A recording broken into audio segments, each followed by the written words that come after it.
Pengajian Kitab.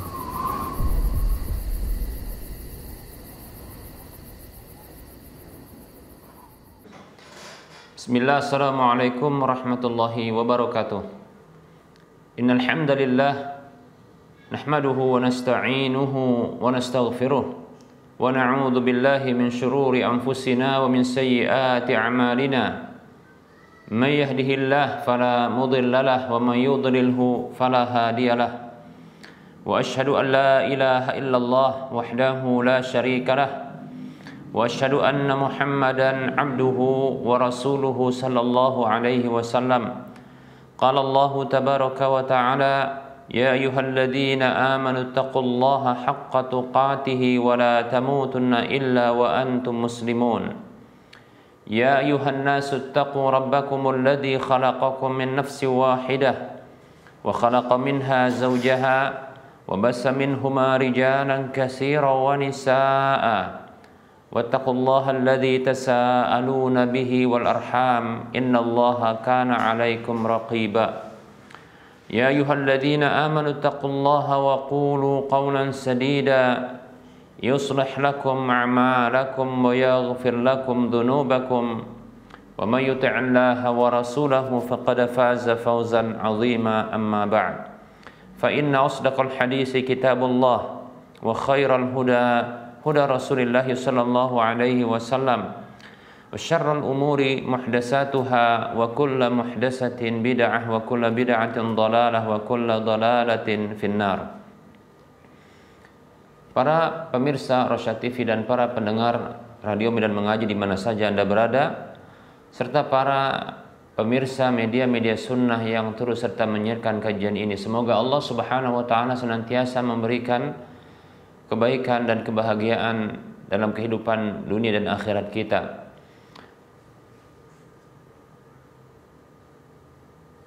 Selawat dan salam tak lupa kita ucapkan untuk Rasulullah sallallahu alaihi wasallam. Baik para hamba Allah rahimani wa rahimakumullah, kita akan lanjutkan pembahasan kitab Minhajul Muslim di bab yang keempat terkait dengan ibadah, dan kita akan melanjutkan penjelasan di fasal yang ketiga tentang wudu, dan ini adalah fasal baru, ya, yaitu tentang wudu. Baik para hamba Allah rahimani wa rahimakumullah, sebelum kita berbicara tentang pensyariatan dan keutamaan wudu, hendaknya kita mengenali terlebih dahulu definisi dari wudu itu. Wudu secara bahasa berasal dari kata wada'ah yang bermakna an-nadhafah wan-nadharah. Ya, wudu secara bahasa berasal dari kata wada'ah, maknanya adalah an-nadhafah, yaitu kebersihan, wan-nadharah, yaitu pancaran, ya, pancaran, pendaran, ya. Baik para hamba Allah rahimani wa rahimakumullah, wudu dalam bahasa Arab, ya, dengan mendomahkan dhatnya, ya, itu maknanya adalah tindakan melakukan wudu. Adapun, ya, bila dibaca dengan wudu, ya, wudu, ya, bila dibaca wawnya itu dengan kita ulangi, ya, wawnya apabila dibaca dengan dhammah yaitu wu, ya, wudu, maka itu bermakna adalah tindakan wudunya, ya. Adapun apabila wawnya dibaca dengan fathah yaitu wadu, maka ini bermakna air wudunya. Baik para hamba Allah rahimani wa rahimakumullah, secara istilah syar'i, makna dari wudu adalah isti'malul ma'i ala a'dha'i makhsusatin, ala a'dha'in makhsusatin, ya, yurfa'u bihi ma yamna'u salata wa nahwaha.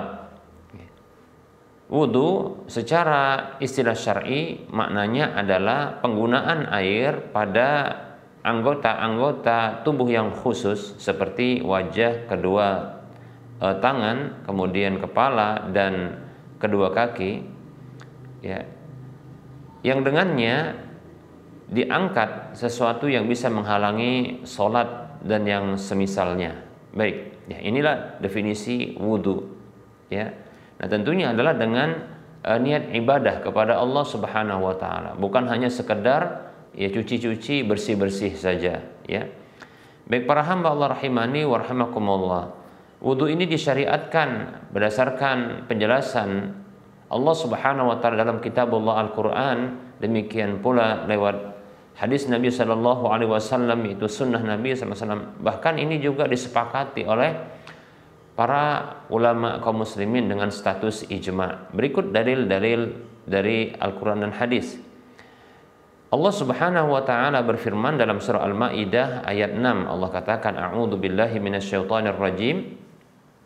Ya ayyuhalladzina amanu idza qumtum ilas salati faghsilu wujuhakum wa aydiyakum ilal marafiqi wamsahu biru'usikum wa arjulakum ilal ka'bain. Allah Jalla wa Ala berfirman yang artinya, wahai orang-orang beriman, apabila kalian bangkit berdiri menuju salat, maksudnya hendak salat, maka faghsilu wujuhakum. Maka Allah perintahkan, ya basuhlah wajah-wajah kalian, cucilah wajah-wajah kalian, wa aydiyakum ilal marafiqi, dan cuci juga ya tangan-tangan kalian sampai siku, wamsahu biru'usikum, dan usaplah kepala-kepala kalian, wa arjulakum ilal ka'bain, dan basuhlah kaki kalian sampai mata kaki. Baik para hamba Allah rahimani wa rahmakumullah, ini dalil yang jelas lugas yang menunjukkan perintah Allah Subhanahu wa taala untuk berwudu. Ya, hanya saja ada 4 anggota wudu yang disebutkan dalam ayat ini untuk wajib ya dibasuh. Bukan berarti ini meniadakan basuhan yang lainnya, demikian. Ya, ini menunjukkan wajib dan termasuk rukun ya perkara atau 4 hal ini. Baik para hamba Allah rahimani wa rahmakumullah, ini diperintahkan oleh Allah Subhanahu wa taala ketika hendak melakukan salat. Baik para hamba Allah rahimani wa rahmakumullah, berikutnya adalah hadis Nabi sallallahu alaihi wasallam, dalil dari hadis Nabi sallallahu alaihi wasallam. Dalam hadis yang diriwayatkan oleh Imam Al-Bukhari, demikian pula Imam Muslim. Imam Bukhari dalam sahihnya, dalam kitab sahihnya di nomor urut hadis 135, dan Imam Muslim dalam kitab sahihnya di nomor urut hadis 225. Baik para hamba Allah rahimani wa rahimakumullah, ya Rasulullah disebutkan ya, diriwayatkan dari Abu Hurairah radhiyallahu anhu bahwasanya ia berkata, Rasulullah bersabda sallallahu alaihi wasallam, la tuqbalu salatu ahadikum idza ahdatsa hatta yatawaddaa. Kata Nabi sallallahu alaihi wasallam, ya, tidak diterima salat salah seorang di antara kalian apabila dia berhadas sampai dia berwudu. Ya, sampai dia berwudu, demikian. Nah, ini juga dalil ya dari sabda Nabi Shallallahu Alaihi Wasallam yang menunjukkan pensyariatan wudu ya ketika hendak sholat, demikian. Ya, disebutkan di sini ya hatta yatawadda, sampai berwudu. Baik, berikutnya para hamba Allah rahimani wa rahimakumullah, hadis yang diriwayatkan oleh Imam Muslim dalam kitab sahihnya di nomor hadis 224. Dari sahabat Ibnu Abbas, dari Ibnu Umar radhiyallahu anhuma, ia mengatakan, inni sami'tu Rasulullah sallallahu alaihi wasallam yaqulu, aku mendengar Rasulullah sallallahu alaihi wasallam bersabda, la yaqbalullahu salatan bighairi tuhurin wala sadaqatan min ghululin. Rasulullah sallallahu alaihi wasallam bersabda, Allah tidak menerima sebuah salat tanpa bersuci dan tidak menerima sebuah sedekah dari harta ghulul. Demikian. Ya, hadis riwayat Muslim. Baik para hamba Allah rahimani wa rahimakumullah. Nah, ini dalil umum yang menjelaskan bahwa Allah tidak akan menerima sebuah salat ya tanpa bersuci, ya, tanpa bersuci. Dan di antara bentuk bersuci tersebut, ya, adalah berwudu, yaitu untuk mengangkat hadas kecil. Demikian. Hadis berikutnya, para hamba Allah rahimani wa rahimakumullah, adalah hadis yang diriwayatkan oleh Imam Tirmidzi, Abu Daud, Nasai dalam ketiga kitab sunan mereka, dan ini disahihkan oleh Syekh Al-Albani rahimahullahu taala dalam Sahihul Jami' di nomor urut hadis 2333. Dari sahabat Abdullah bin Abbas radhiyallahu anhuma, ia mengatakan Rasulullah sallallahu alaihi wasallam dia bersabda, "Innama umirtu bil wudu'i idza qumtu ila sholati." Ya. Rasulullah bersabda sallallahu alaihi wasallam, yang artinya sesungguhnya aku diperintah untuk berwudu apabila aku bangkit berdiri untuk sholat. Baik, jadi diperintahkan untuk berwudu apabila ia bangkit berdiri untuk sholat. Demikian. Baik para hamba Allah rahimani wa rahimakumullah, ini juga menunjukkan bahwasanya ya wudu itu disyariatkan ketika hendak sholat. Demikian. Baik para hamba Allah rahimani wa rahimakumullah. Nah, berikutnya para hamba Allah rahimani wa rahimakumullah adalah hadis yang diriwayatkan oleh Imam Tirmidzi di dalam sunannya di nomor urut hadis 3, Abu Daud dalam kitab sunannya di nomor urut hadis 60, Ibnu Majah dalam kitab sunannya di nomor urut hadis 2775. Hadis ini disahihkan oleh Syekh Al-Albani rahimahullahu taala dalam Sahihul Jami' di nomor urut hadis 5761 dengan derajat ya hasan, ya.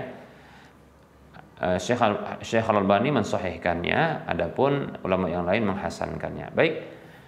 Hadis ini dari sahabat Abu Sa'id Al-Khudri radhiyallahu anhu bahwasanya Rasulullah bersabda sallallahu alaihi wasallam, "Miftahu salati at-tuhuru wa tahrimuha at-takbiru wa tahliluha at-taslimu." Ya. Kata Nabi sallallahu alaihi wasallam, kunci salat itu adalah bersuci. Pengharam dari salat itu adalah takbir. Ya, kemudian penghalalnya adalah salam. Ya. Kunci salat untuk bisa masuk ke dalam salat itu adalah bersuci, ya. Bersuci dari hadas besar ya dengan cara mandi, bersuci dari hadas kecil dengan cara berwudu. Kalau tidak ada air, maka itu dengan tayamum, demikian. Atau tidak bisa menggunakan air, maka dengan tayamum. Kemudian pengharam salat itu adalah takbir, maksudnya dengan takbir haramlah segala hal yang boleh dilakukan di luar salat, demikian. Kemudian penghalalnya adalah salam, maksudnya adalah dengan salam maka segala hal yang tadinya diharamkan dalam salat, nah itu menjadi halal dengan salam, demikian. Baik para hamba Allah rahimani wa rahimakumullah. Baik ya, nah ini dalil-dalil yang menunjukkan pensyariatan ya bersuci, diantaranya adalah berwudu ya ketika hendak salat. Baik para hamba Allah rahimani wa rahimakumullah. Nah, berikutnya adalah dalil ijma' para ulama. Ya, para ulama Islam kaum muslimin ya mereka bersepakat dengan status ijma' bahwasanya salat itu tidak sah kecuali dengan bersuci. Jika mendapatkan jalan untuk bersuci tersebut, ya maka wajib ya disyariatkan untuk bersuci. Nah, ini sebagaimana disebutkan oleh Ibnu Munzir dalam kitab Al-Awsat. Baik para hamba Allah rahimani wa rahimakumullah. Nah, insyaallah ta'ala pada pertemuan yang akan datang kita akan berbicara tentang keutamaan wudu. Ya, banyak sekali keutamaan wudu. Insyaallah ta'ala kita akan jelaskan pada waktu mendatang. Baik, kita buka saja sesi soal jawab ya bagi para pemirsa yang ingin mengajukan pertanyaannya, maka dipersilahkan ya untuk mengirimkannya di nomor 08 12 12 12 88 34.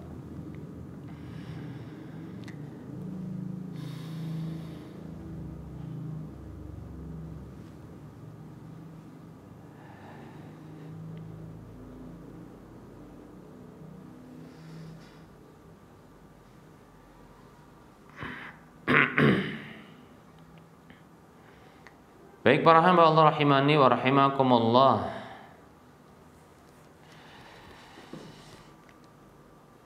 Ada pertanyaan berikut ini.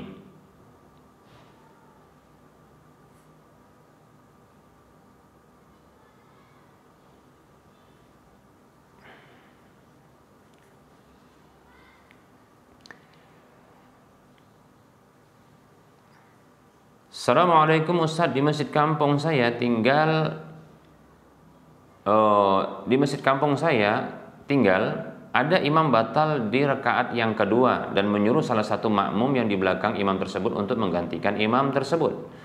Tetapi makmum yang ditunjuk oleh imam yang batal tadi itu menyuruh makmum yang lain untuk mengulangi sholat dari awal. Apakah benar sikap seperti itu Ustadz? Ya. Apakah salah kalau saya tetap meneruskan sholat saya dan tidak membatalkannya, sedangkan mereka mengulangi sholat dari awal? Mohon pencerahannya Ustaz. Bismillah, waalaikumsalam warahmatullahi wabarakatuh. Bila seorang imam itu batal dari sholatnya, maka itu bisa digantikan oleh makmum yang terdekat. Nah, makanya kalau bisa adalah yang menggantikannya adalah tepat di belakang imam. Maka posisi di belakang imam ini tidak bisa ditunjuk oleh orang lain, maksudnya tidak ditunjuk orang lain. Ini khusus ya untuk pengganti imam. Demikian apabila imam itu batal, demikian ya. Nah, maka makmum yang ditunjuk ya oleh imam atau dengan sendirinya karena sudah ada kesepakatan atau ada penunjukan sebelumnya, makmum yang tepat di belakang imam itu menggantikan, maka maju, tidak perlu untuk mengulang, tapi melanjutkan sholat tersebut karena mereka terhenti pada imam yang batal tersebut, lantas yang melanjutkannya, tidak perlu mengulangnya. Demikian ya, wallahu ta'ala a'lam.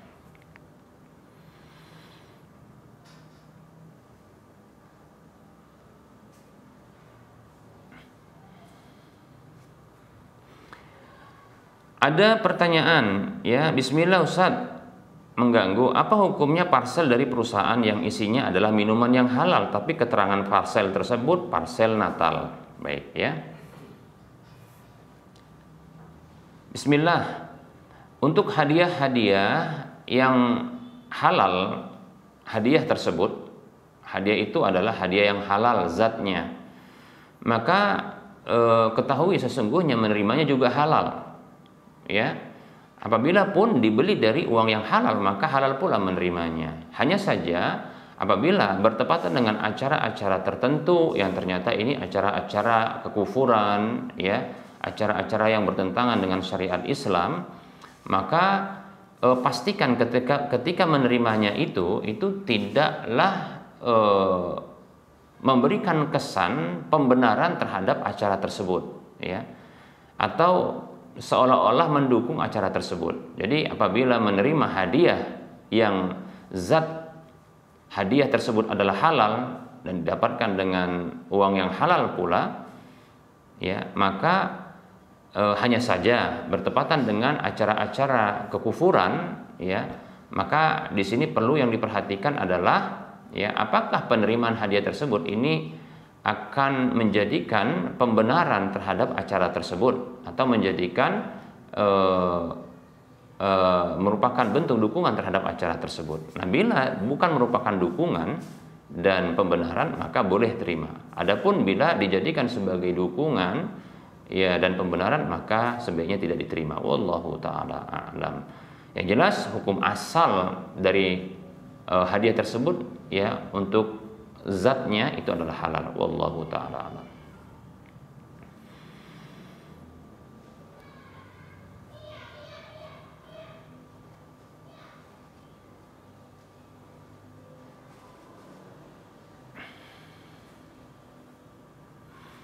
Ada pertanyaan, bismillah, assalamualaikum warahmatullahi wabarakatuh. Izin bertanya Ustaz, ada seorang yang menabung uangnya untuk diinfakkan ke masjid atau lainnya, namun ia tidak menghitung jumlah uang yang ia infakkan. Ketika ia bongkar, maka langsung disusun tanpa dihitung lalu diberikan ke masjid. Apakah itu boleh? Sebab orang tersebut tidak ingin ada rasa riya atau ujub di dalamnya.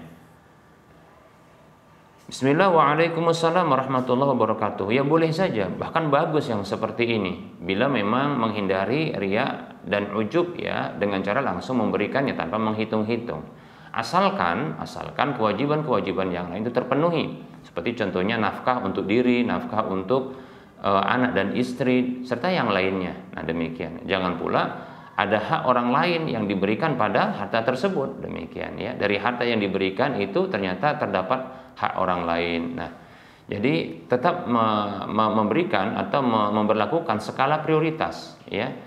Nah, hendaknya penuhi dulu kewajiban-kewajiban seperti nafkah, demikian ya. Baru setelah itu silahkan berinfak ya tanpa memperhatikan jumlahnya. Wallahu taala a'lam.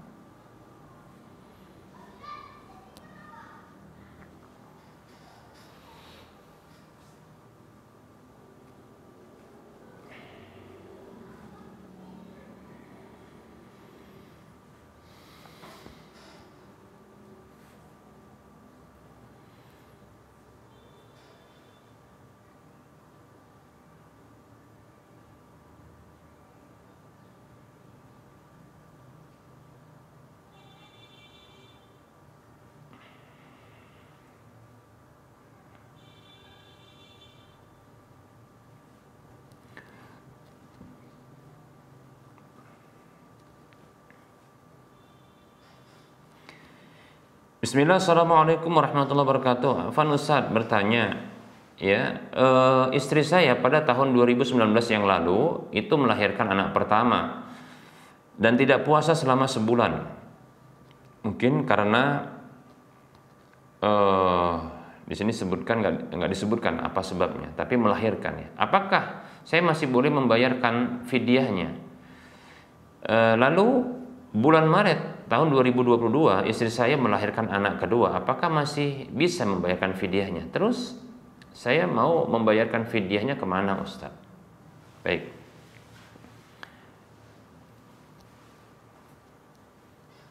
Bismillah, waalaikumsalam warahmatullahi wabarakatuh. Bila sebab puasanya itu dikarenakan nifas, yaitu tidak puasa, kita ulangi. Bila sebab tidak berpuasa itu karena nifas, yaitu keluarnya darah dari kemaluan sang wanita tersebut dikarenakan melahirkan, ya maka ini wajib untuk diqadha. Wajib diqadha, bukan dibayarkan fidyah, tapi wajib qadha, karena itu disamakan dengan hukum haid, demikian. Sementara ya haid itu ya cara membayarnya adalah dengan mengqadhanya, bukan membayarkan fidyah, demikian. Nah, seperti itu ya. Kemudian apabila sebab tidak berpuasa tersebut, nah ini rincian yang kedua, apabila sebab tidak berpuasa tersebut dikarenakan menyusui, maka di sini para ulama berbeda pendapat. Pendapat yang kuat adalah di antara 5 pendapat adalah membayar fidyah saja. Ini pendapat dari Abdullah bin Abbas dan Abdullah bin Umar radhiyallahu anhum ya. Nah, seperti itu. Nah, boleh untuk dibayarkan bahkan seterusnya ya, walaupun sudah masuk berikutnya, tahun berikutnya, demikian seterusnya masih wajib untuk dibayarkan, demikian. Nah, seperti itu ya rinciannya. Adapun fidyah itu dibayarkan kepada miskin. Kata Allah Subhanahu wa taala, fidyatun ta'amu miskin. Fidyah untuk orang-orang miskin, demikian ya. Wallahu taala a'lam. Baik para hamba Allah rahimani wa rahmakumullah, barangkali ini saja materi yang bisa kita sampaikan. Mohon maaf atas segala kekurangan dan kesalahan. Kebenaran datang dari Allah Subhanahu wa taala, kekurangan dan kesalahan itu datang dari saya pribadi dan bisikan syaitan. Kepada Allah saya mohon ampun, dan kepada para pemirsa sekalian dan para hadirin sekalian saya mohon maaf. Kepada pemirsa dan para pendengar sekalian saya mohon maaf. Wassallallahu ala Muhammad wa ala alihi wa ashabihi ajma'in. Subhanakallahumma wa bihamdika asyhadu an la ilaha illa anta astaghfiruka wa atubu ilaika walhamdulillahirabbil alamin. Assalamualaikum warahmatullahi wabarakatuh.